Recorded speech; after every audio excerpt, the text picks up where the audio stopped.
Muito bem, então, boa noite, pessoal. Estamos novamente aqui para concluir o nosso encontro. É uma alegria, né? A gente poder ter passado essas semanas, né? Acho que vão dar 12, 11 semanas, 11 semanas, acho que foi. E para mim foi assim uma bênção aquilo que eu sinto. Que A gente acaba aprendendo muito mais do que a gente oferece, a gente recebe muito mais do que oferece, né? Então a semana fica mais impregnada do Dharma, vamos dizer assim. Quando a gente tem os encontros, os estudos, parece que a mente volta para aquela posição de uma maneira mais fácil, parece que o acesso aos ensinamentos ficam mais vivos, né? Mais direto assim. Então a gente está terminando, né, concluindo o texto do Gampopa, o ornamento da preciosa liberação, a joia que realiza desejo dos nobres ensinamentos. Nós fizemos então em 2 semestres, né? Semestre passado a gente olhou a primeira metade do livro, agora a gente está concluindo a segunda metade. Na semana passada a gente tinha olhado os 5 caminhos, né? E aí quem puder ver, tá gravado, né? O Egon já subiu na nuvem, já colocou pra gente lá no canal do YouTube, né? E hoje nós vamos concluir, faltavam 3 últimos capítulos, vai ser uma maneira mais panorâmica, geral, assim. Na verdade é aquilo, a gente precisa ler o texto, contemplar e olhar. Aqui é como se fosse, assim, uma inspiração, para a gente sentir qual que é o aroma, né, desse ensinamento, o que que aquilo se bate, né, a sensação, bate o santo, a gente se sente atraído, inspirado para estudar aquele texto, contemplar ele, né? Ele é um texto completo, igual a gente comentou, vai do começo até o final. O Gampopa tem essa peculiaridade, essa, vamos dizer assim, é uma bênção, né? Ele ter treinado na tradição Kadampa como monge, né? A partir da linhagem de Atisha. Então, ele treinou o Lanrim, o caminho gradual, desde o início, e depois ele percebeu que ainda assim ele tinha algo para aprofundar, para realizar, ter a visão. E aí ele recebe então da linhagem dos yogis de Milarepa. Então, o Mahamudra, né? Na linhagem Kagyu, é assim que a gente chama. Na linhagem Nyingma, a gente chama Dzogchen. Então, é a mesma, vamos dizer, o Mahasandhi, né? A mesma realização da natureza última dos fenômenos. Então, ele consegue unir as duas coisas. A gente vai ver que tem o caminho gradual. A maior parte é isso, né? Que a gente vai ver, como a gente vai praticar a fundação, a base, o refúgio, o bodhicitta, os 4 pensamentos que transformam a mente, né?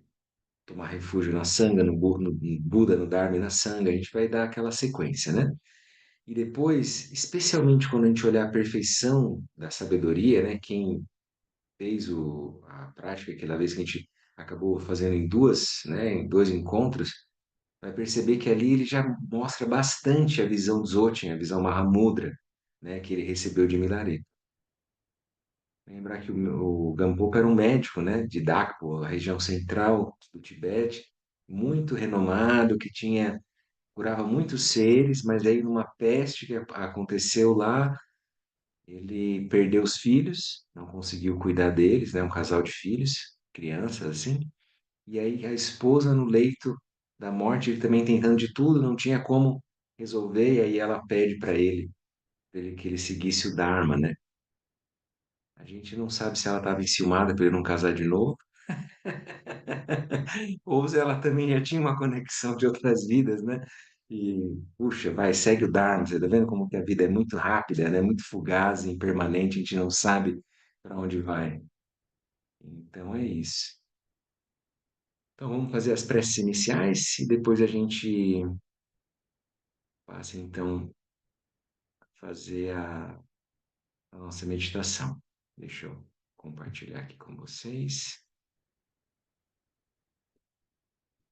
mais uma vez em português e duas em tibetano. Na fronteira noroeste do país de origem, no coração de pólen de uma flor de lótus, você obteve o mais excelente e maravilhoso Siddha. Renomado como aquele que nasceu do lótus, você está cercado por um vasto séquito de dakinis. Enquanto pratico, seguindo seus passos, rogo que se aproxime para conceder suas bênçãos. Ó Guru Pema, conceda-me os Siddhis. Orjenya Jena Jansan Emage Sardan Pola Ayan Chagina Drumne Emajane Jitsundran Kordu Kandro Mampe Kur Chechi Jesu Dadruki Jinji Lokchi Jesu So Guru Pema Siddhi Om Orjaya Jinab Jansan Ema Gesar Don Pola Yazang Jagi Nadruni Ema Jane Jitsun Rak Kordu Kandro Bampe Kur Chichi Jesu Dadruki Jinji Lokchi Jesu Song Guru Mema Siddhi Om. Refúgio Bodhicitta, no Buda, no Dharma e na excelente Assembleia da Sangha, até que eu alcance a iluminação, neles eu tomo refúgio. Através da minha prática das seis perfeições, possam todos os seres sencientes alcançar o estado búdico. Sanje Chodam Sochi Chodam La Janche Bardu Dani Japsuchi Tagi Jing So Jing Pe So Nanchi Rola Penchi Sanje Drupasho Sanje Chodam Sochi Chodam La Janche Bardu Dani Japsuchi Dagi Jing So Jing Pe So Nanchi Rola Penchi Sanje Drupasho. Show. Muito bem, então vamos encontrar uma posição confortável, a gente fazer a nossa prática meditativa. Especialmente mantenha a coluna ereta,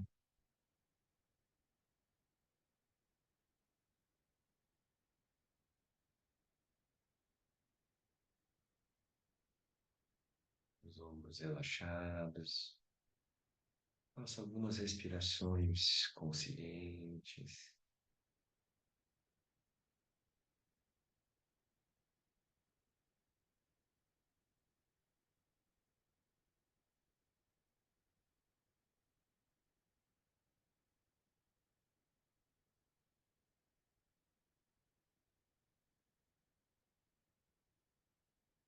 E trazer a mente de volta para casa. Quaisquer pensamentos, imagens que distraírem a sua atenção. De modo gentil, retorne ao foco. Você pode eleger uma respiração abdominal nas narinas. Você pode focar também a sua energia nos lungs ou no próprio espaço da mente. Consciência da consciência, você vai manter a atenção lúcida, consciente, imóvel, em que possam surgir movimentos como ondas no mar. E você apenas se mantém lúcido, livre de apego e aversão, sem dar sequência, apenas observando momento a momento o espaço da mente, quietude e o que quer que apareça como reflexos na sua própria mente.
plena aceitação e quer que surja,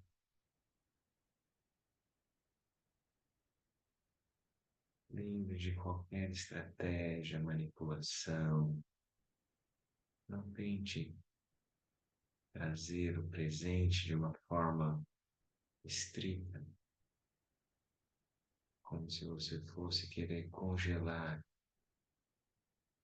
Apenas se abra. Não se fixe nem fique preso ao passado, e nem a aspirações ou pensamentos sobre o futuro. O momento presente, além de passado, além de futuro, e além de quaisquer conceituações, quaisquer fabricações mentais. Uma plena aceitação, sem preocupação, uma abertura ao que quer que surja, sem se perder da sua própria consciência. Essa é a nossa prática. Vamos seguir pelos próximos minutos em silêncio.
Deixe a sua mente espontaneamente relaxada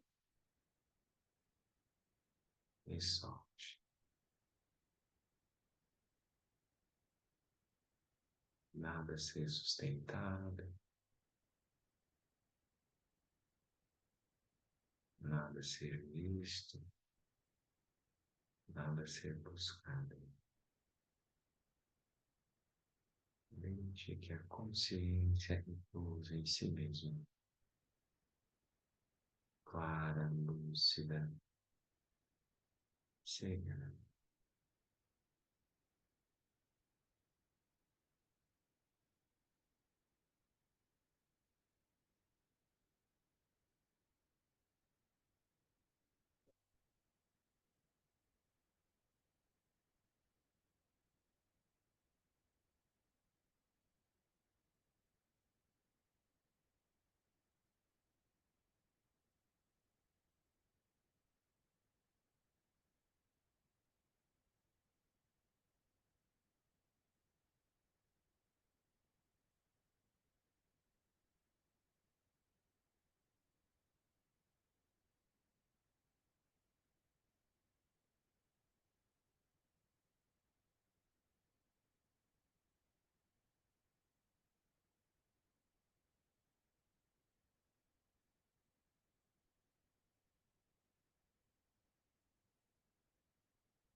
Muito bem, pessoal. Voltando, então.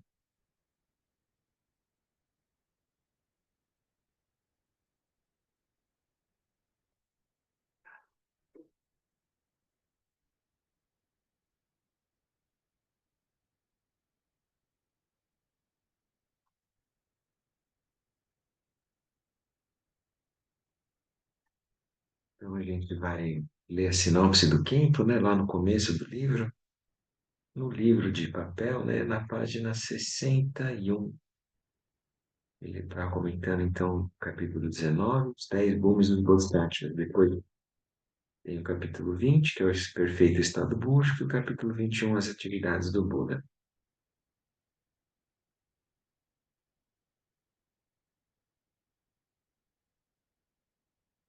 O Senhor do Dharma Gampopa descreve sistematicamente os 10 gumes de uma forma breve, porém precisa.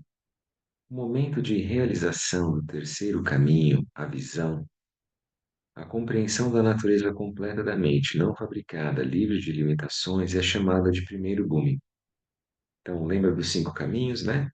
A acumulação, depois a gente tem acumulação, meditação, os últimos, como é que era mesmo? Vamos lembrar lá, vamos retomar. Acumulação, preparação, agora deu um branco aqui. Vamos colar aqui do lado, deixa eu lembrar. No final é o caminho da perfeição, ou não meditação. E antes ele tem visão meditação. Além da acumulação, tem, acho que é preparação, se é isso, é assim que ele chama, vamos olhar. Ó, como é que acontece quando a gente vai chegando numa certa idade. Ai, ai, tá aqui, vamos lá.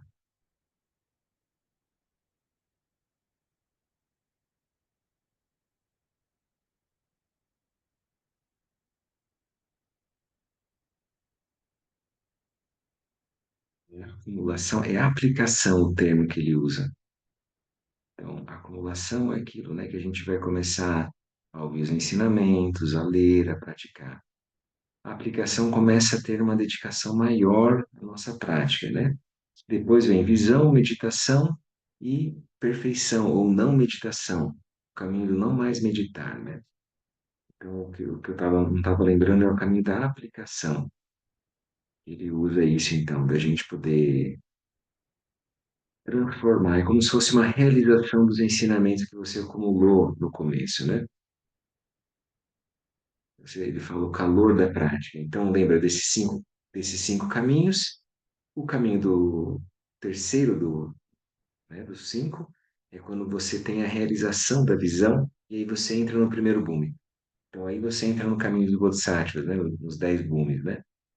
Na verdade, o caminho dos Bodhisattvas já é desde quando a gente faz a volta de Bodhicitta. Nós aqui, Bodhisattvas mirins, aspirantes a Bodhisattvas mirins, a gente já está no caminho do Bodhisattva, porque a gente percebeu que incluir os outros seres é importante. Basicamente é isso, gente. Quando a gente vê que apenas a minha paz pessoal, o meu isolamento, tentar esquivar-se do sofrimento não vai resolver. Então a gente fez esse voto, que eu possa incluir os seres.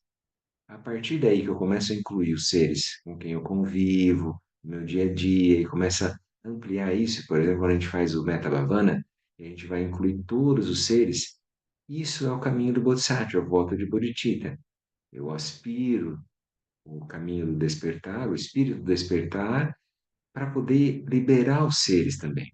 A gente sabe que pequenas liberações que a gente tenha na nossa prática já ajuda muito. Pensa a coisas que há 5, 10 anos ou 20 anos atrás te preocupavam, te deixavam mal, te afetavam. E agora, depois que você começou a praticar, ouvir os ensinamentos, meditar, aquilo já não te afeta mais tanto. Isso é uma pequena liberação. Então, assim a gente pode perceber que se eu puder oferecer isso para os outros, essas pequenas liberações, isso já é como um remédio, já ajuda a ter mais paz mental, serenidade, a pessoa ficar mais centrada e, ao mesmo tempo, ela sair do autocentramento, daquela questão de olhar só para si, tudo a partir de uma visão utilitarista. Então, quando eu começo a incluir os outros seres, eu entro no caminho do Bodhisattva.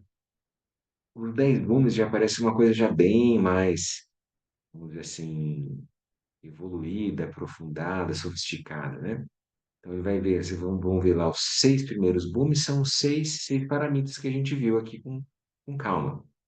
Se a gente for pegar o segundo trecho, né, a segunda parte do livro do Gampopa, o principal, gente, são as 6 perfeições. Lembra, generosidade, moralidade, paz, energia constante, concentração e sabedoria. Essas 6 perfeições é a base do livro, vamos dizer assim.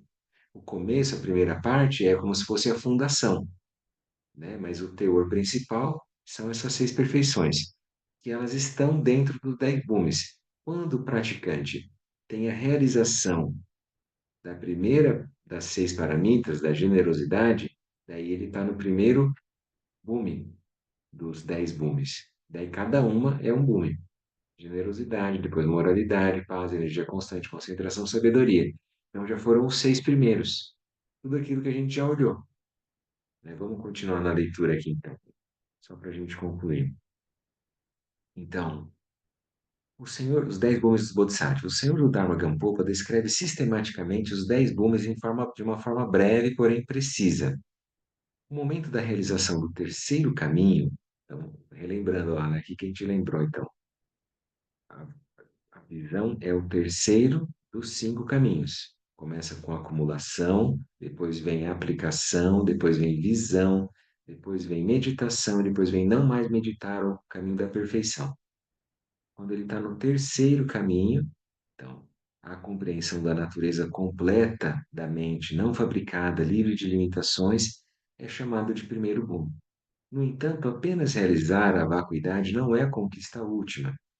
Se os fenômenos fossem simplesmente vazios de existência inerente, não haveria mais nada a se fazer ao atingir tal realização. Mas vistos que eles não são apenas vazios, é necessário um treinamento adicional e um desenvolvimento progressivo das qualidades. É isso que ele vai, é disso que se trata, né, os 10 bhumis. Todos esses treinamentos ocorrem do segundo ao 10º bhumi. Assim, os bodhisattvas passam pelos treinamentos das 10 paramitas. Então, aqui, ó, ele vai falar, em vez de 6 paramitas, né, ele inclui mais 4, que aí vão dar os 10 bhumis, que é generosidade, ética moral, paciência, perseverança, concentração meditativa, sabedoria discriminativa. Daí, aqui foram os 6 primeiros. Depois, meios hábeis, o sétimo, aspiração, o oitavo, força, o nono, sabedoria primordial, o 10º. Ao atingirmos o primeiro bhumi durante o equilíbrio meditativo, Experimentamos a vacuidade que tudo permeia, tal qual a natureza do espaço. Mas, no estado pós-meditativo, ainda percebemos a dualidade devido à coesão das tendências habituais. Do segundo ao décimo bumes, essa coesão de tendências habituais é purificada, assim como os obscurecimentos associados às emoções aflitivas e os obscurecimentos sutis. As duas acumulações de mérito e sabedoria só são completamente desenvolvidas com a realização do décimo bume, que é o nível próximo do estado búdico, bem como o final do nível dos bodhisattvas. Um bodhisattva de décimo nível possui um grande poder de manifestar sem esforços atividades que beneficiam incontáveis seres sencientes. A mente desse bodhisattva está completamente tomada pela compaixão incondicional, livre de objetos e pela grande sabedoria. Tal ser está livre de toda dúvida e medo e possui uma coragem indômita e a habilidade para beneficiar os seres sencientes até o fim do samsara. Então, isso nos inspira, né, quando a gente vê seres como o Dalai Lama, como o Lama Santa e outros mestres, e eles têm essa coragem indômita, né, como ele fala, para poder olhar a natureza dos fenômenos, a realidade dos seres, que é convencional, construída, né, e ajudar eles de uma maneira muito efetiva, quando passa a ter essa clarividência, vamos dizer assim, né? Agora eu me lembrei, então, só para a gente poder ilustrar, né, aqui, quando o Lama trouxe para nós esse ensinamento lá, 2008, 2009, eles estavam traduzindo o texto ainda, né, do inglês para o português, e daí, então, o Lama, ele dava esse exemplo para nós. Então, Bodhisattva, você que entra ali no caminho, ele falava, então você começa a ter essa generosidade desimpedida, uma generosidade que não tem uma sensação de um eu. Lembra, né? Então a gente olha a vacuidade dos fenômenos, vê que não existe um eu em si e por si, né? Que nós somos seres de relação. E aí a generosidade passa a ser algo natural. Não é que alguém é generoso, o outro é o receptor da generosidade e é algo que é feito, né? Algo que a gente transmite, que a gente doa, uma caridade, filantropia, assistencialismo, o que for. Não é essa visão de dualidade, é uma visão não dual. E aí, a partir da generosidade, vem a moralidade, porque se você está sendo generoso com os seres, não tem por que você fazer mal para eles, não é verdade? Você quer beneficiar eles, por que que eu vou agir de uma forma imoral, de uma forma não ética? Né? Então, aquilo vai ser natural, a ética, a moralidade. Generosidade, moralidade, depois pá. Quando a pessoa pratica a generosidade e tem essa moralidade, essa ética, é natural que surja a paz nela. Ela vai ter uma paciência natural com os fenômenos. Lembra que a paciência a gente lembrou que é a não impaciência? Você não fica incomodado com as coisas serem de um certo jeito. Você tem essa aceitação, essa abertura, você é continente aos fenômenos. A mente está mais ampla, espaçosa, abrangente, vamos dizer assim. Generosidade, moralidade, paz, daí energia constante, daí a pessoa tem essa virya paramita. Ela tá, a energia dela se sustenta, ela não fica mais oscilando ali. Depois, se você tem todos esses, né, esses predicados, vamos dizer assim, essas realizações, daí você passa para o próximo, que daí vai ser então, você tem a estabilidade meditativa, a estabilidade, a concentração que você consegue focar nos fenômenos. Uma vez tendo essa concentração, eu consigo olhar para a natureza da realidade, que daí vai vir a sabedoria discriminativa ou discernimento de prajna, né? Depois, então parece que assim, se a pessoa, se o Bodhisattva teve isso tudo, então parece que acabou já. Por que que nós estamos aqui? Podia todo mundo ir dormir, já descansar, poder aproveitar o feriado amanhã, né? Não, mas ainda tem mais coisa depois. Ainda tem o sétimo, oitavo, nono e décimo Bhumi.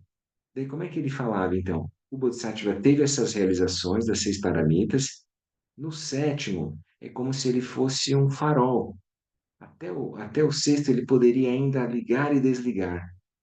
No farol, ele está aceso, ele está sempre iluminando.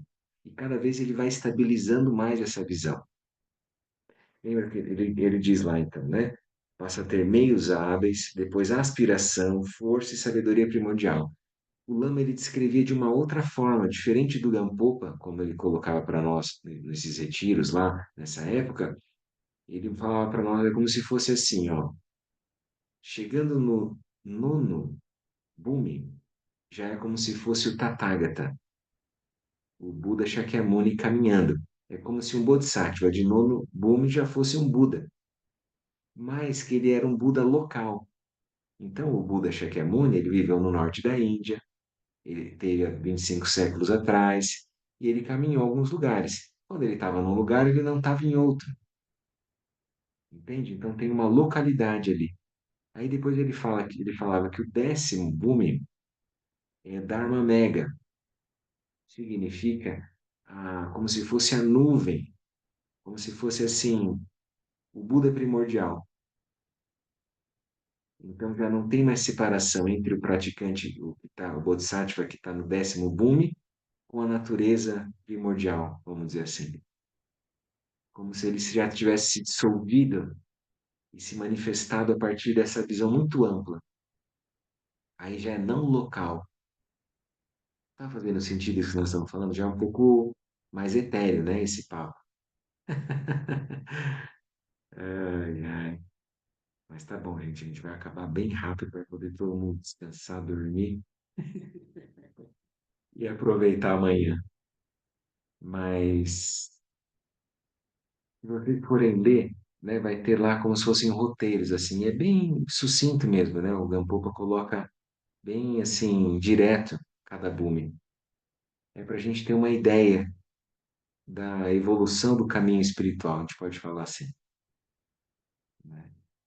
Para nós ainda é como se fosse assim, é um vislumbre, né?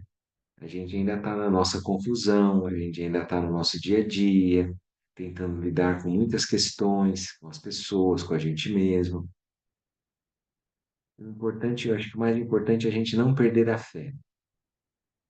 Não perder a fé nos ensinamentos, não perder a fé no refúgio, ter o refúgio, sabe, gente? Porque se encontrou o refúgio, não tem por que a gente desesperar, não tem por que a gente. Eu acho que desespero é uma boa palavra, porque a gente acaba se desequilibrando muitas vezes, é isso que acontece. Ao invés de eu manter a minha calma, o meu centramento, meu coração sereno, eu entro naquele um bolo, né, um rolo que tem ali na minha frente, uma confusão, e aí parece que a gente é levado por aquilo. Então, é lembrar assim, olha, eu encontrei um caminho, eu encontrei um grupo, uma sanga, né? Comunidade de pessoas que procuram praticar os ensinamentos de uma forma harmoniosa, de procurar compreender realmente os seres, a compreender a nós mesmos, né? Eu encontrei ensinamentos que são, vamos dizer assim, genuínos, um mestre que transmite o ensinamento a partir da realização dele. Então, aquilo faz muito sentido para nós. E isso se torna uma âncora, se torna um porto seguro. Isso é o refúgio. Isso se torna o nosso referencial no dia a dia. Quando tiver no aperto lá, né, naquela hora do abismo, dos nossos humores, né, nossas emoções, a gente está gritando lá, lá, lá, né, mais ou menos assim, daí você tenta voltar, tenta relembrar isso tudo que a gente ouviu, que a gente praticou, né? Tenta trazer de uma energia como se fosse um quentinho no coração, aquece o coração. Aquilo faz bem, cara. Não, eu tenho um eixo, eu tenho um rumo. A minha vida vai ser significativa só de eu aplicar isso, de eu praticar isso. Eu estou procurando ajudar os seres, eu estou procurando me ajudar, me autoconhecer. Então eu vou seguir nisso. E pode olhar para trás também a pessoa, ver o quanto já passou de dificuldade, de desafio e conseguiu superar. E tudo que você viveu trouxe você até aqui, até esse momento, né? E no final, então, só para a gente concluir ali, o resultado, que vai ser o perfeito estado búdico, ele vai descrever também as atividades do Buda. No perfeito estado búdico, ele descreve os três corpos, né, os três kayas do Buda, vamos dizer assim. Vamos ler aqui então, para a gente poder só ter esse aroma, né? A fragrância. O perfeito estado búdico. Com o aperfeiçoamento do 10º gume, é alcançado o estado búdico, a natureza completa da sabedoria que tudo permeia, denominado Dharmakaya. Lembra, Kaya é corpo, Dharma são os fenômenos, então é o corpo dos fenômenos, Dharmakaya. Essa é a perfeição completa do benefício para si mesmo, é o estado que corporifica todas as qualidades de excelentes das práticas do Dharma, é o estado de perfeição da Sangha. Não há especulações, nada a investigar, por ser livre de todos os pensamentos conceituais da dualidade, este estado é chamado de pensamento não conceitual da sabedoria primordial coemergente. Ah, ficou bonita, né, a frase? E a perfeição total da paz e da bem-aventurança, além de pensamentos e expressões conceituais. Ela está livre de todas as limitações e é vasto, Dharmakaya, né? É vasto como a natureza ilimitada do espaço. É a natureza completamente não fabricada, além do que é composto e não composto. É o estado de não dualidade das verdades relativa e absoluta. Então, isso aqui é a natureza búdica, né? O espaço livre da mente, né? A natureza da mente é o vasto espaço dos fenômenos. Os fenômenos são totalmente livres, né? Como fala na sadhana, atemporais. Então, é isso, é uma descrição que a gente vai vendo isso, tendo vislumbres na nossa prática, né? No silêncio, na meditação. Esse estado também é a base para a manifestação de todas as formas de um Buda. O Sambhogakaya, né, o corpo da sabedoria celestial, ou corpo de luz, vamos dizer assim, que é marcado por seus 112 atributos, manifesta-se para os grandes bodhisattvas que são altamente realizados em seu treinamento espiritual. Aqui, Sambhogakaya pode ser, por exemplo, o Guru Rinpoche, Aryatara, Avalokiteshvara, né? Então, essas são as manifestações, corpos, vamos dizer assim, luminosos, né? De sabedoria, de deleite, de prazer. Tem muitas formas de descrever esse Sambhogakaya. Cada uma das marcas físicas é o símbolo da purificação de todos os outros conhecimentos e do desenvolvimento de todas as qualidades excelentes. O Nirmanakaya é o corpo de emanação. Aí aqui é o Dalai Lama, o Lama Santa. Então, quando eles se manifestam, né, no corpo de forma, na emanação. Manifesta-se no mundo para os seres comuns e oferece os ensinamentos do Dharma em níveis diferentes de acordo com as faculdades e disposições mentais variadas dos seres. Nirmanakaya não é só budista, gente. Então, Papa Francisco era um Nirmanakaya. Dá para entender assim? Então, a gente pode ver São Francisco de Assis como um grande bodhisattva, né? Não precisa ser budista, que tem que ter um bom coração, uma abertura. Então, toda bondade pode vir em inúmeras religiões, pode vir numa filosofia, pode vir em pessoas que são humanitárias, mas não têm nenhuma denominação religiosa. Pode ser um bodhisattva que está inserido em qualquer um desses lugares. Na história do budismo, a gente tem bodhisattva que é açougueiro, bodhisattva que é prostituta, bodhisattva que é chefe de exército. Então, tem em todos os lugares. Isso é comum na linguagem mahayana.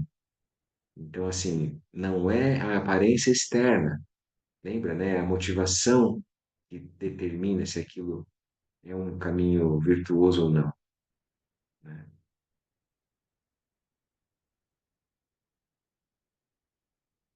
Nirmanakaya, o corpo da emanação, manifesta-se no mundo para os seres comuns e oferece os ensinamentos do Dharma em níveis diferentes de acordo com as faculdades e disposições mentais variadas dos seres.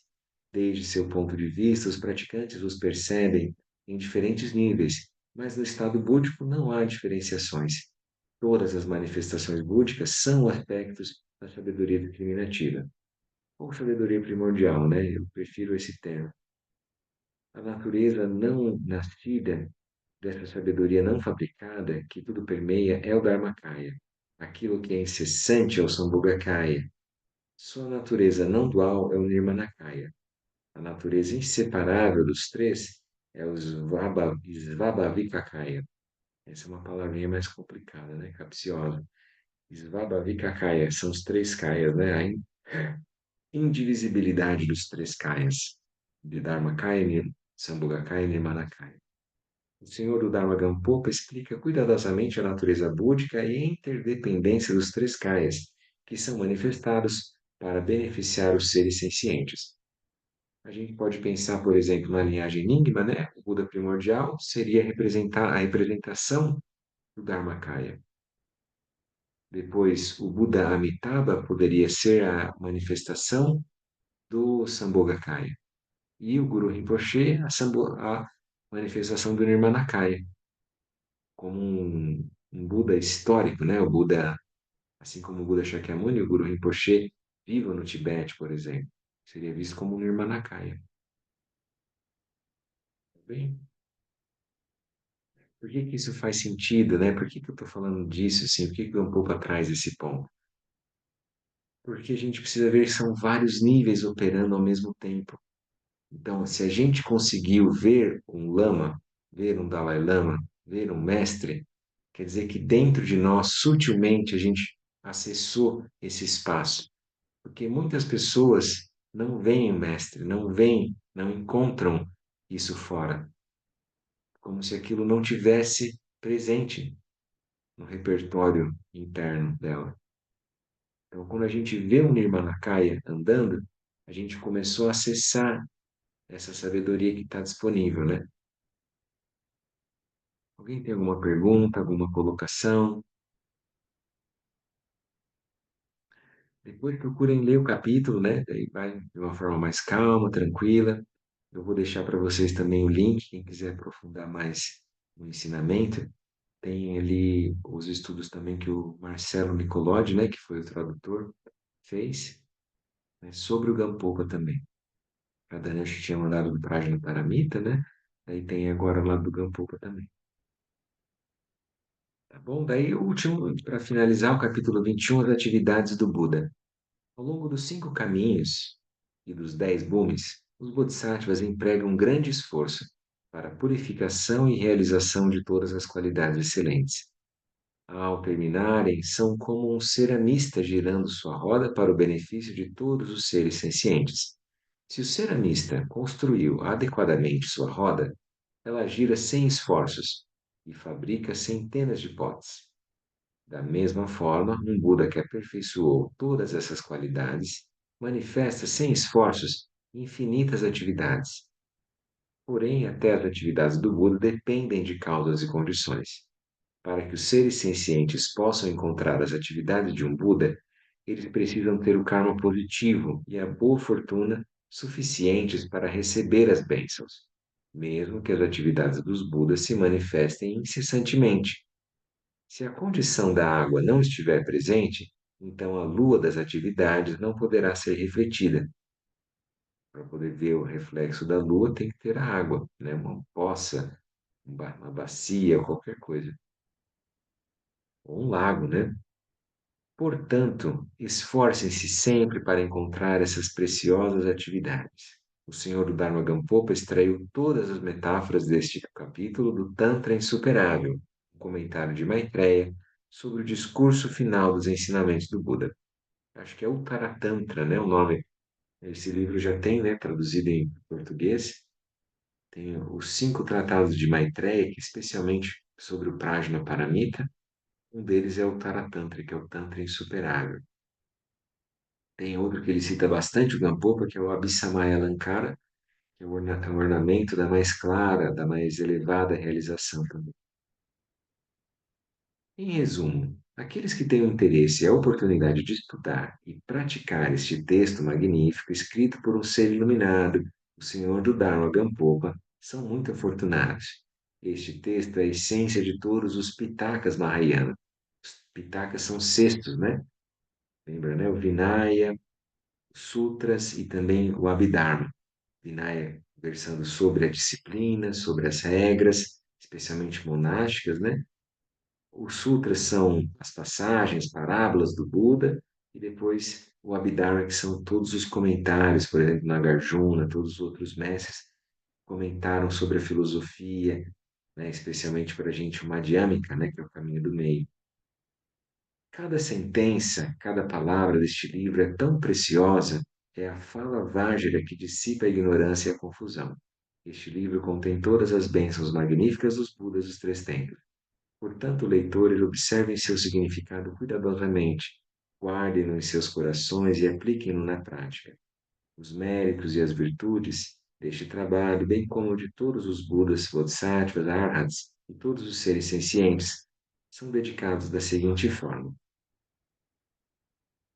Então, depois a gente lê esse finalzinho aqui, né, quando a gente for fazer a dedicação, aqui tem uma coisa importante, né, para a gente poder lembrar.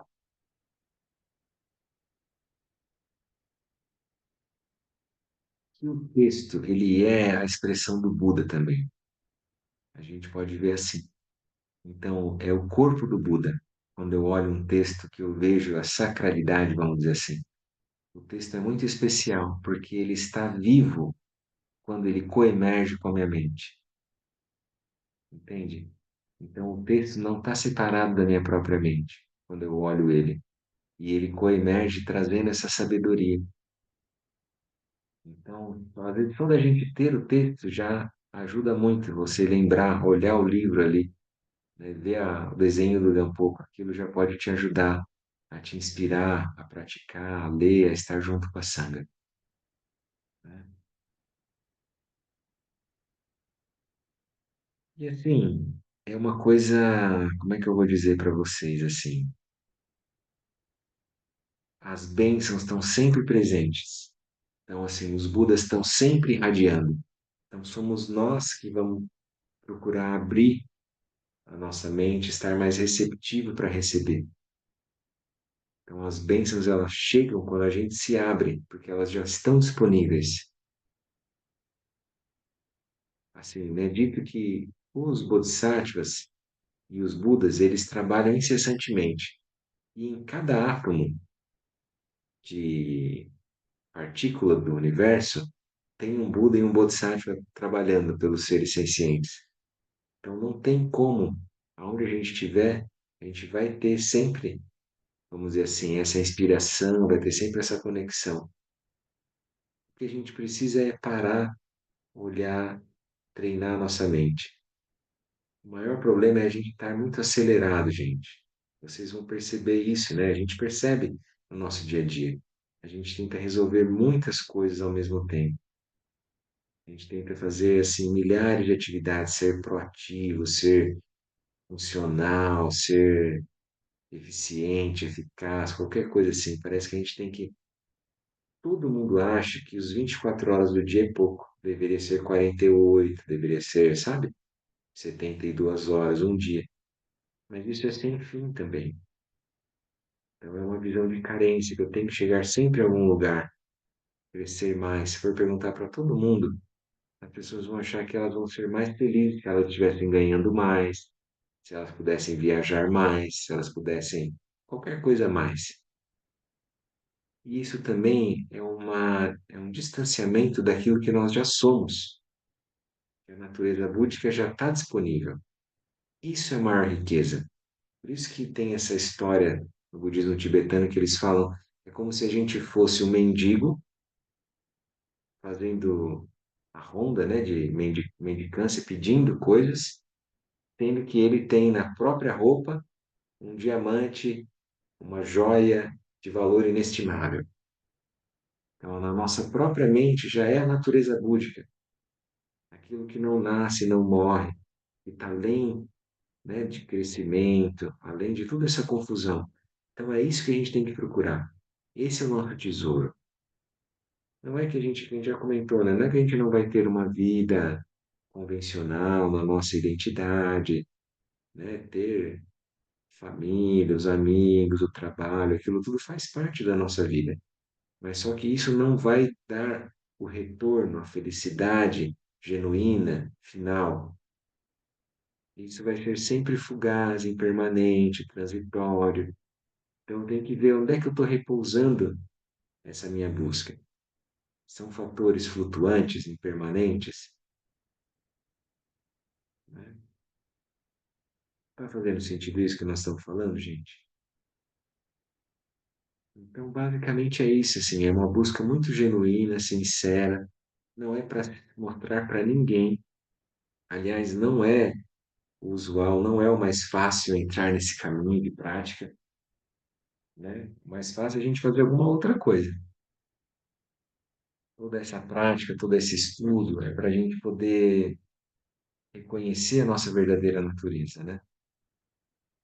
Não, a gente não vai ser, vamos dizer assim, ingênuo que vamos tentar resolver a vida com as oito dharmas mundanas. Vocês lembram das oito preocupações mundanas? Gostar de ganhar, não gostar de perder, desejar ser famoso, não gostar de ser ignorado, gostar de ser feliz, não gostar de ser infeliz, e gostar de ser elogiado, não gostar de ser criticado. Então, basicamente é isso. Se a gente se libertar das oito preocupações mundanas, a gente é livre de verdade. Em qualquer ambiente que a gente tiver, a gente vai estar bem, vai estar estável, nossa energia vai estar ali, presente, e a gente vai poder ajudar os seres. Se eu chegar nos ambientes e eu tiver preso às oito preocupações mundanas, então eu vou querer ver quantos likes eu tive, quantas pessoas visualizaram o que eu falei, como é que está a minha vida, será que eu estou repercutindo? Sabe assim? Isso também não tem fim, né?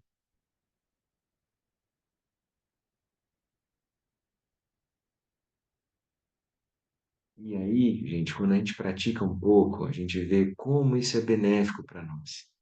Como é bom ter um coração tranquilo, sereno, que não fica desesperado pelas coisas, que não é responsivo, que não entra na fofoca, na intriga, não tenta, sabe, manipular, não tenta achar que os outros são culpados, quem está errado. Infelizmente, a maioria das nossas sociedades, né, que a gente vive, as pessoas ainda estão nessa toada na mente. E procura alguém que é o bode expiatório, alguém que é o errado. Elas não olham para dentro de si, para o próprio fluxo mental, e tentam melhorar, se autoconhecer. Então, isso já é o insider, né, que a gente fala, que é a pessoa que entrou no caminho. O, Se a o gente puder Gabriel, fazer isso, já vai ser muito útil. Pode falar, Diego. Gabriel, é, eu, eu ainda tenho bastante dúvida de tentar entender ou exemplificar assim qual que é a ideia da natureza búdica, né, do estado búdico que você falou que não nasce e não morre, porque você falou também na sequência que quando a gente leva a nossa vida, assim, né, do cotidiano, a gente tem que tomar cuidado para não colocar a nossa felicidade em coisas que são impermanentes, né, e que na sequência vão, vão gerar sofrimento quando aquela coisa se desfazer, né? E daí, e você disse que a joia é o que a gente já tem, né? Que seria esse estado búdico, assim, a natureza búdica. Eu só tenho um pouco de dificuldade de entender o que que seria, assim, não sei se dá para definir também. Eu acho que é isso aí. Todos nós temos dificuldade, Diego. É isso aí. Ah, tá. Com certeza, cara, porque a gente não consegue enxergar de tão próximo que tá. É, tipo, é o que nós já somos. Na perspectiva do budismo, nós já somos a natureza búdica, entendeu? Nós já somos Budas, mas a gente ainda é o Buda em estado, vamos dizer assim, cru. É como se a gente fosse uma pepita de ouro, só que ela está toda coberta de terra, de pedra, ainda ela não foi descoberta, mas o ouro está lá dentro, entendeu? Se você mostrar para uma pessoa que entende, né, um joalheiro que entende sobre isso, ele vai ver que é o mesmo valor essa pepita não lapidada, não burilada, de uma outra que está burilada, entende? Tem o mesmo quilate. Então hoje nós somos seres de confusão, de ignorância, que a gente sofre, faz os outros sofrerem. Então a gente está nessa perdido dessa maneira. Mas a natureza búdica já é o que nós somos. A gente precisa soltar a confusão, como se fossem camadas que a gente foi agregando na nossa mente.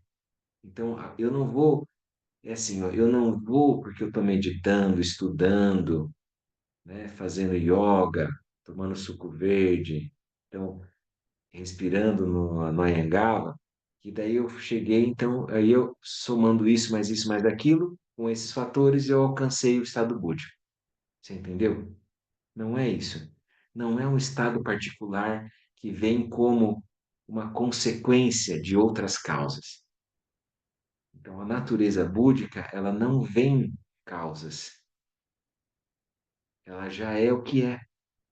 Mas a gente se confundiu, a gente se perdeu. E a gente surgiu de uma forma dual. Se você for participar, né, do estudo que a gente vai começar semana que vem, sobre a roda da vida como caminho da lucidez, que é o texto do Lama, nós vamos olhar de novo 12 elos. Foi o que a gente olhou, lembra?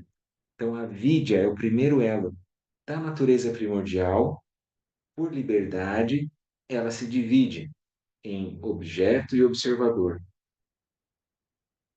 Se eu ainda estiver percebendo que foi uma divisão, eu vou perceber que não tem uma separação real.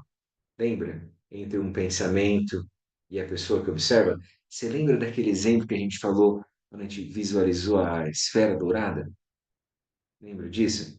Então tinha um observador e uma esfera dourada, e os dois eram feitos da mesma substância, era a mesma mente que estava construindo a esfera na frente e se posicionando atrás, olhando a imagem. Dá para entender isso? Que os dois não são separados, não são duais. Então, toda a confusão vem quando eu reifico a dualidade, eu separo, eu digo que isso é real, é sólido, é dual. Porque daí vai vir os 12 elos, um atrás do outro, a gente vem no final, aquilo é muito sério, é muito sólido, é cristalizado, é como a gente nem sonha que aquilo é coemergente, entende? Que surge num mesmo fenômeno. Lembra lá do mesmo exemplo que a gente trouxe lá? Lembra do desenho que eu trouxe o hexágono, e daí a gente falou que ali podia haver o cubo e também podia haver um outro cubo ainda? Não está Le- no papel, mas ele é le- coemergente. Daí é disso Uhum. que nós estamos falando, então. Daí isso vai apontar para a natureza búdica. A natureza búdica, então, não é alguma coisa que a gente vai construir. A gente faz a prática para remover os obstáculos. Primeira coisa é pacificar as emoções perturbadoras. Calma, a gente não precisa ficar refém. Raiva, medo, ódio, rancor, desejo, apego, inveja, orgulho, ciúme, nada disso. Carência, posso me libertar disso tudo. Aí a outra coisa são os referenciais cognitivos, obstáculos sutis também. Quando eu me apego a certas verdades, entende? E daí eu chego nos ambientes ou aonde eu estiver já com a visão de mundo cristalizada, preparada, pronta. Eu não tenho essa abertura. Então, a prática vai ser dissolver isso. É um espaço de liberdade. E ainda assim, esse espaço, essa vacuidade, ela não é inerte. O espaço, ele é lúcido, ele é consciente. Então, ele é luminoso. Dá para entender? Ele se auto-percebe. O espaço não é uma coisa assim vazia, um vácuo, neutro, vamos dizer assim. Não é isso. Ele é lúcido, ele é consciente. O termo que o pessoal usa é autocognoscente. Ele vê a si mesmo. E daí emanam as qualidades. Então, isso que eu estou dizendo é como se a gente estivesse apontando para aquilo que é dito como o estado búdico, a natureza búdica. A gente precisa seguir naquela prática. Faz a motivação, faz shamatha. De shamatha, teve um pouco de permanência serena, entra em vipassana. Vipassana é análise investigativa. Eu tenho que ver a realidade dos fenômenos. Aí é o prajnaparamita. Eu vou ver a coemergência de tudo. Testo com todos os objetos, com todas as pessoas, todas as minhas crenças, tudo. E aí eu começo a dissolver a sensação de dualidade. De dissolver a sensação de dualidade, passa a repousar, a reconhecer esse espaço livre, que a gente vai chamar de natureza búdica. pode chamar de natureza crítica, natureza Krishna, pode ser só natureza primordial. Mas daí, no caso, quando atinge esse ponto, assim, Gabriel, que remove todos os obstáculos, seria o momento em que seria o momento em que o Buda lá, que ele conseguiu fazer e ele atingiu a iluminação? É isso. Quando ele remove os obstáculos, e aí ele reconhece a condição natural dele e de todos os seres. Então, o Buda não se sente especial, iluminado, ele não se sente mais separado, entende? E, ao contrário, ele se sente pertencente, ele se sente como uma teia, alguma coisa que não tem nem, é uma interdependência dos fenômenos, assim que é descrito. Então, não existe um Buda separado. É esse que é o ponto.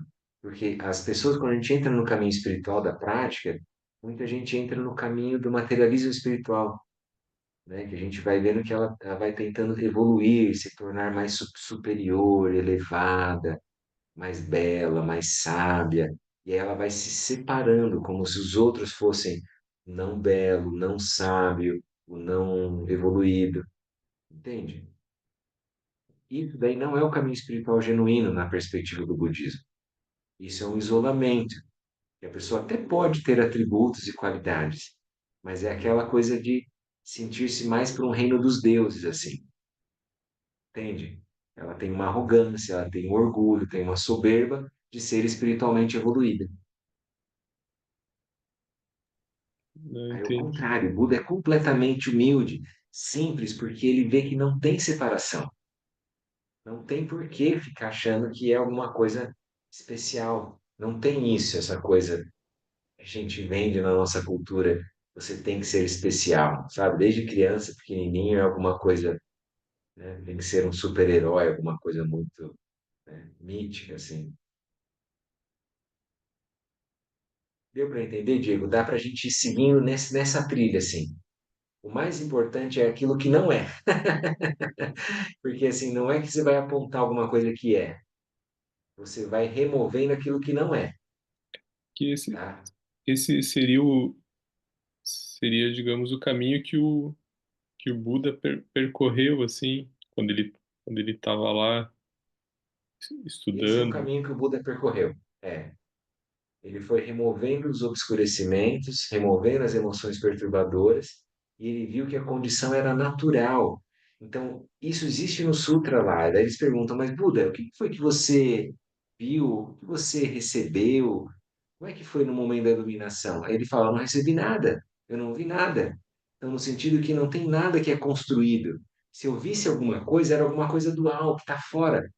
Tá entendendo? Então não tem nada que foi construído.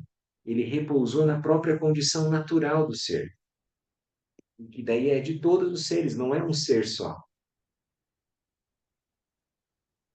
Todos E, os seres têm a natureza búdica, e é isso que nós vamos reconhecer.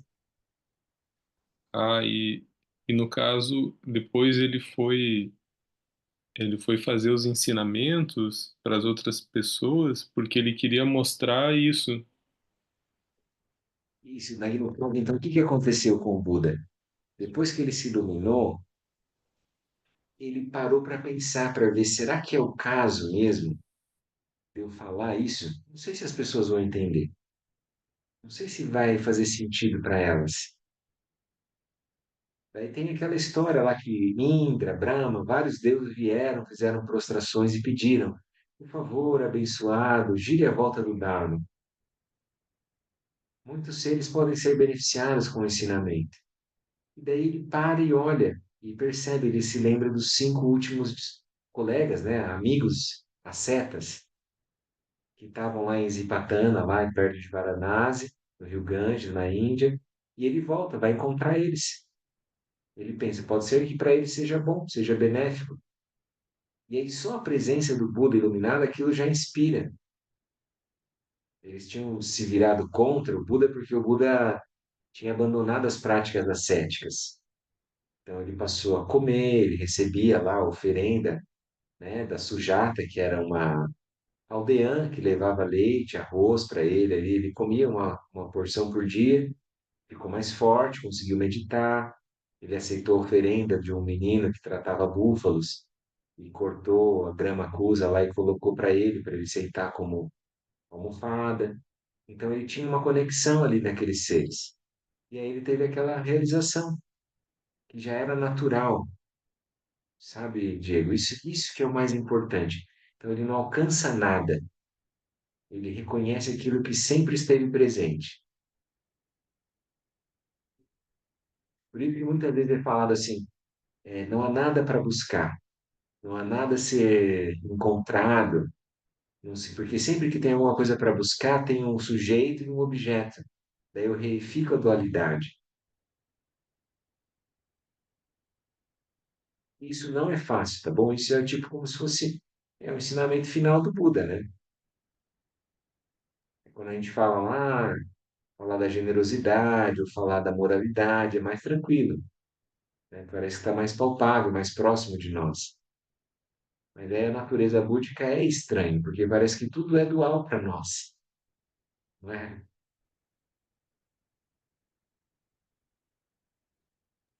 É, é é um negócio difícil até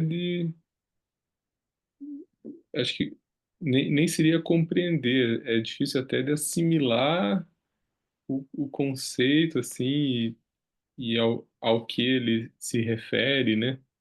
Mas eu Uma acredito coisa. que com o tempo, assim, né? Pelo menos acho que ele Isso, Diego. vai Então, entender. é ter uma calma, porque às vezes é difícil de vislumbrar, mas é possível na meditação. Então, a prática meditativa vai ajudando você a olhar para esses conceitos mais sutis, sabe? Às vezes, tentar compreender de uma forma teórica, como se fosse uma abordagem filosófica, é bem mais difícil, porque é como se você fosse descrever o sabor da maçã para quem nunca comeu maçã. Então, é melhor olhar direto para a mente, que é onde você está procurando. Então, o Buda não vai estar fora da sua mente. Ele não é um ser que viveu na Índia 25 séculos atrás. Não é uma estátua que está lá em Bodh Gaya, embaixo da árvore lá, em Mahabodhi Temple. Não é aquilo. O Buda é essa natureza livre, que não tem conceitos, que não é fabricada. É um espaço de liberdade que é lúcido e pode se manifestar de inúmeras formas.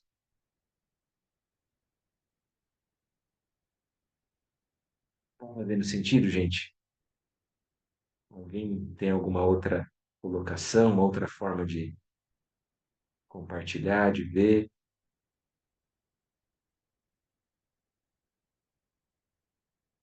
Porque o vamos dizer assim, a maior enrascada do praticante é isso que eu estava comentando com vocês, é o sectarismo, é o materialismo espiritual, que é ele achar que ele vai se tornar um Buda. Você entendeu isso, Diego? No sentido de que é um ser iluminado, dourado, brilhante, especial, entendeu? Daí não é esse o caso. O caso é você olhar de uma maneira muito comum, muito natural, muito espontânea, aquilo que já está presente no seu fluxo mental e cada vez ir aprofundando camadas, entende? Os pensamentos que são muito superficiais, eles passam a decantar, a dissolver na prática da meditação. Você vai olhando cada vez mais camadas mais profundas da sua mente, até você perceber que a sua mente não é estreita, sua mente não é um encadeamento de raciocínio e de pensamentos. A sua mente não é as suas memórias, não é a bagagem que você recebeu. A sua mente é um espaço livre, aberto, lúcido. E aí não é mais uma mente do Diego, separada da mente do Gabriel, separada da mente da Neila. Não é isso. É uma mente primordial que se manifesta de muitas formas. Que a maneira poética de indicar isso é o oceano e as ondas. A gente se sente a onda, mas nós somos a mesma água do oceano. Isso é o estado búdico que a gente tem que procurar. E ele vai ter que estar na nossa mente, não vai estar fora. Quando eu olho um mestre e eu acho que ele é o Buda, o próprio Buda falava isso. Se você me vê no meu corpo e fizer prostrações, você é um herege, porque o Buda não está no corpo do Siddhartha Gautama. Dá para entender isso? Por isso que existem inúmeros Budas. Na verdade, é o ser que dissolveu a sensação de uma identidade separada, dual, e que manifesta a natureza búdica, que está disponível, presente, permeando tudo. No budismo tibetano, a gente fala de três termos, que eu vou trazer quatro, vai. Kadag, que é a pureza primordial, ou seja, essa vacuidade. Esse espaço não tem nenhum conteúdo lá dentro. Ele é livre. Hum? Isso é Kadag. Depois tem Lundrup, que é a presença incessante, espontânea. Isso daí vem a nossa luminosidade. Apesar de ser um espaço, ele não é inerte, ele é vívido, ele está lá presente, lúcido, autocognoscente. Quando a gente fala lá no começo do Prajnaparamita, inconcebível, inexprimível Prajnaparamita, não nascida, incessante, por natureza semelhante ao céu. Isso tudo é descrição do estado búdico, da natureza primordial. Tudo meio poético, assim, né, cara? É difícil, não é uma coisa de raciocínio que eu estou descrevendo alguma coisa, um processo convencional, vamos dizer assim, né? E aí, então, eu falei de Cadágio, um grupo, depois tem Zantal, que é uma abertura totalmente permeante, que permeia tudo. Não tem nada que não seja permeada nessa abertura, nesse espaço primordial, né?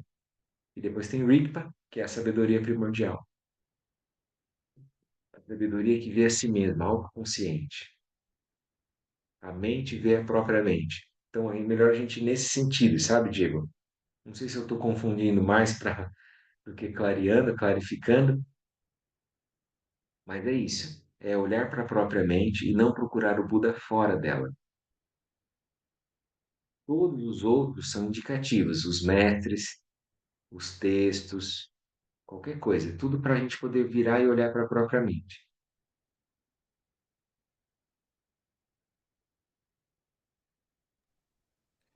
Gabriel, Muito bem, pessoal. Mais alguns minutinhos. Alguém quer fazer alguma pergunta? você falou você já havia, você já havia falado, né, numa mensagem no grupo e agora você falou de novo sobre o curso, o outro. Você vai avisar a gente? Isso, eu vou mandar aqui no grupo. Tranquilo, Ah, cara. A gente ok. vai continuar nas quartas-feiras estudando, né? Nós vamos estudar o texto do Lama, o livro da Roda da Vida. É um livro grandão, assim, de capa dura. Isso, esse mesmo, que é bem bonito, né? Tem as fotos lá do Templo de Viamão, do Caminho do Meio. É bem legal. Ah, tá bom, obrigado. Muito bem, pessoal. Mais alguma pergunta, algum comentário?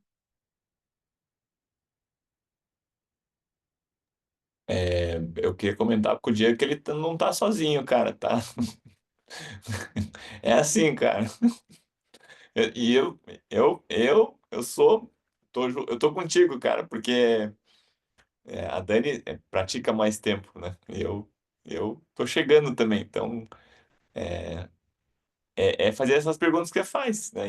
E uma coisa que eu acho que o curso ajudou bastante, né? O Gabriel, super didático, que é da gente trabalhar o tema na semana. Isso ajuda bastante a gente começar a ver botar em prática, né, na nossa vida, que é o que acontece ali, né? Então, né, o exemplo que ele deu lá da parte da mulher do caixa lá, né, que vai ajudando, são esses. Eu vejo que ali é que o Gabriel sempre também fala assim, né? É ali que o Dharma tá mostrando pra gente ali, tá na nossa frente ali, ó. Ele tá mostrando pra gente o que a gente precisa praticar, né? E passa por esse exercício de tentar separar essas coisas que a nossa sociedade é construída, né? A gente vive numa sociedade que é diferente da sociedade tibetana, por exemplo, né? A Ásia tem outra maneira de pensar, né? Então, são culturas que estão há muito tempo já aqui. A gente é um bebê, se for comparar a história do Brasil, né? Vamos pensar assim, né? Que é o que a gente está, onde a gente está aqui nesse processo. Então, e o que eu acho mais é, rico aqui é o fato de, como o Gabriel começou hoje falando, né? A gente ter acesso a essa informação, né? Porque muita gente não vai ter, vai passar uma vida inteira e não vai ter acesso às informações que a gente está tendo aqui, né? Então, acho que é isso. Obrigado, valeu, Léo. É isso aí. Muito bem, alguém quer falar mais alguma coisa? A gente já está indo para os minutos finais. Quer fazer algum comentário? Aproveitem, falem agora ou calem-se para sempre.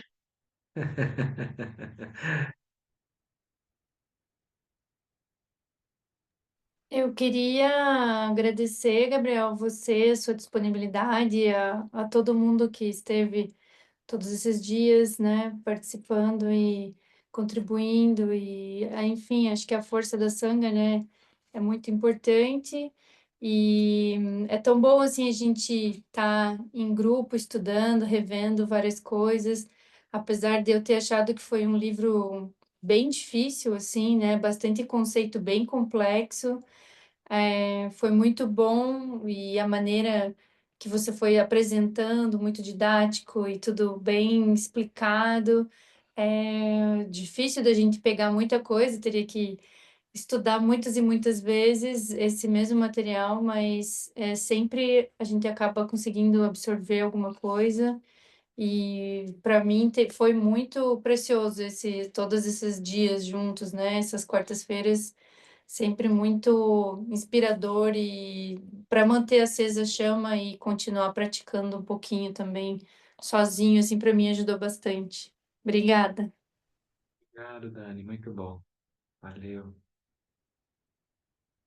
Não é um livro simples mesmo, né? É um livro complexo mesmo, assim. Agora que a gente concluindo, eu pensei, minha nossa, que aventura, né? Mas eu acho que vale a pena. Foi bom a gente poder se inspirar, poder olhar e deixar ele guardado no coração, assim. Depois daqui a algum tempo a gente pode olhar de novo, né? Quem quiser olhar a explicação e o estudo do próprio Marcelo, né? Então é um texto bacana, assim, né? Mas vai ser bom a gente poder agora olhar o livro do Lama também. Então fica mais próximo, né? O leitor, e é uma leitura atual, assim, de agora, né? 2010 ele lançou o livro, então, né? Está muito próximo, assim, do nosso dia a dia, assim, né? Muito bom. Mas é bom a gente ir sempre equilibrando, né? Faz uma leitura tradicional, tem, né, como é que são os ensinamentos clássicos, e aí aproveita o ensinamento mais próximo, né, mais coloquial, vamos dizer assim, mais dentro da nossa realidade. A gente sempre vai fazer esse equilíbrio, né? Que bom, então vamos fazer um pouquinho de silêncio, daí a gente faz a dedicação.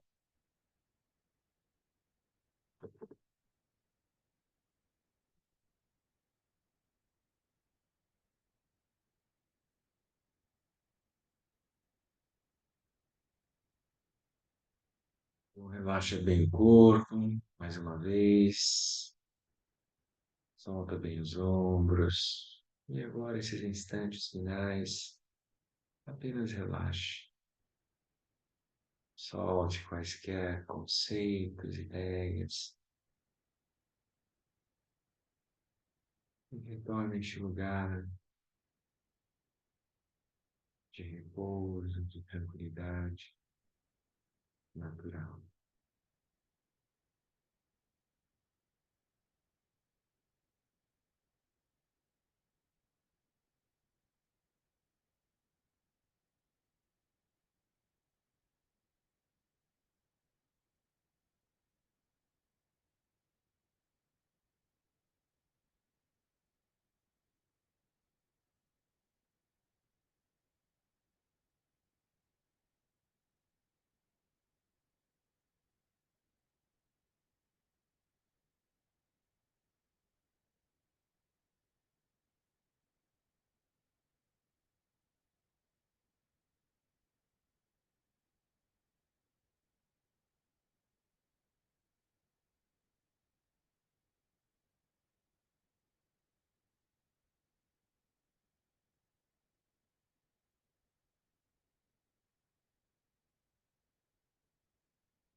Então a gente aproveita esse instante de silêncio, de tranquilidade, uma forma de agradecimento, toda paz, toda tranquilidade, toda lucidez, todos os méritos que têm sido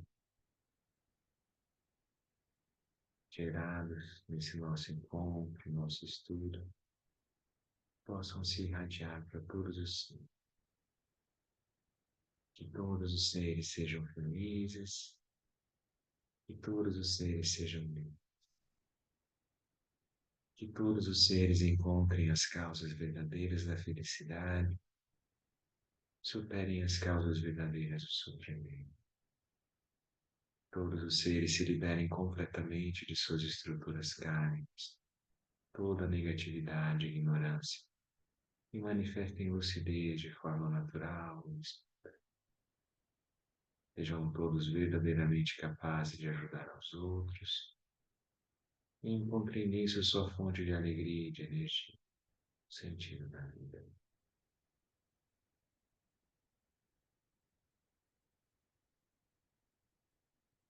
Bem, eu vou ler aquele trechinho como uma dedicação, né? Que é o final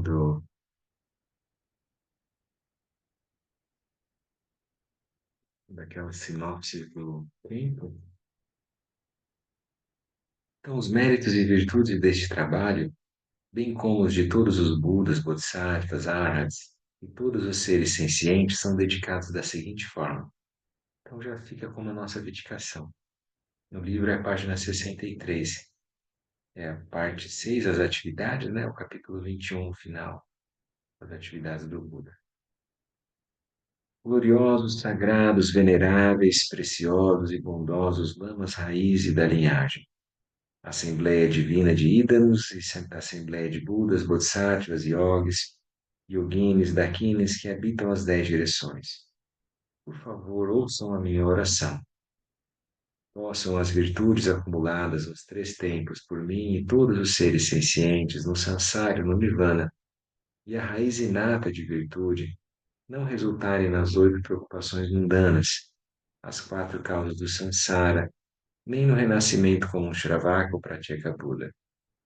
Possam todos os seres sencientes que foram nossas mães, especialmente os inimigos que odeiam a mim e aos meus, os obstrutores prejudiciais, os maras enganosos e as hordas de demônios, experimentarem a felicidade e afastarem-se do sofrimento, e rapidamente atingirem o estado búdico insuperável, perfeito, completo e precioso. Pelo poder desta vasta raiz de virtude, possa eu beneficiar todos os seres por meio de meu corpo, minha fala e minha mente. Possam todas as aflições do desejo, do ódio, da ignorância, da arrogância e do ciúme não surgirem em minha mente. Que o apego à fama, reputação, riquezas, honra e preocupação com esta vida não surjam nem por um instante.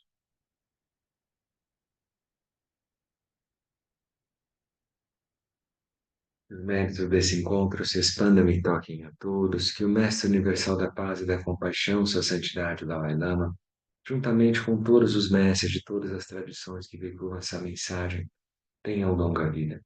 Que todos estejam a salvo de gerar pensamentos negativos, o obstáculo mais destrutivo. Que estes pensamentos nunca surjam em nossa mente e todos os seres também estejam livres de pensamentos negativos.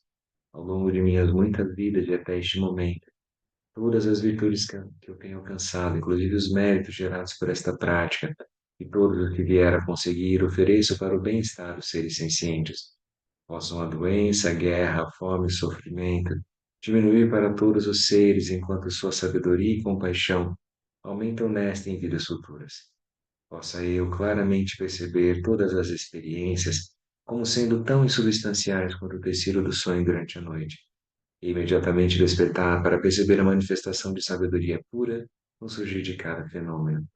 Possa eu rapidamente alcançar a iluminação para trabalhar sem cessar pela liberação de todos os seres, Budas e Bodhisattvas em conjunto, seja qual for sua motivação, sua ação benéfica e preces auspiciosas, seja qual for sua onisciência, realizações e poderes benévolos, e seja qual for a sua imensa sabedoria, eu igualmente venho para beneficiar os seres, rogo para que possam alcançar as mesmas qualidades. Neste exato momento, possam nem mesmo os nomes doença, fome, guerra e sofrimento ser ouvidos pelas pessoas e nações da terra, mas possam sim sua conduta moral, mérito, riqueza e prosperidade crescer, e possam a suprema bem-aventurança e bem-estar sempre surgir para elas. Pandam Jumanne Jimbo Denba Yurin Leba Dan Denba Zingbe Jebu Nanguzan Jalzan Denjurji Luzun Zanje Guru Rinpoche no Drukunda De Wachen Pujam Barje Kansabdo Do Drakot Sal Sola Depso Jinje Lapto Sol Chinan Sangwe Barche Jiwo Dan Samba Lunje Drupar Jinje Lo Om Hum Benzra Guru Pema Siddhi Om Ing Lok Chosung Ring Lui Che Zang Ling Sa Sung Cha Par Bel Roju Chosung Nan Wadan Midrau Do Sun Gele Show. Pessoal, muitíssimo obrigado pela presença, né, pelo incentivo da gente estar junto na prática. É muito bom, sintam-se abraçados, né? Muito auspicioso que a gente tenha concluído o estudo, mesmo que não seja super detalhado, a gente tenha olhado aquilo, precisaria do dobro, talvez um ano inteiro estudando para poder olhar com calma cada capítulo, mas de alguma forma aquilo, né, a gente se inspirou e de alguma forma a nossa mente foi sendo transformada, a gente foi olhando de uma outra forma a nossa vida cotidiana à luz dos ensinamentos, né? Tá bom? Que a gente possa seguir praticando juntos. Quem tiver oportunidade, vá ao Sukhavati, pratique, encontre o Lama, né? E a gente vai seguindo aí, então, as nossas práticas nas quartas. Bom, todos convidados. Aí eu mando depois o link certinho, tá bem? Muito obrigado, gente. Valeu. Grande abraço, bom feriado. Até mais. Obrigado, Gabriel. Obrigado, pessoal. Tchau, Até gente. mais. Valeu, obrigado. Obrigada. Tchau, Obrigada, tchau. obrigada, Gabriel. Boa noite. Obrigado, valeu. Tchau, tchau, boa noite.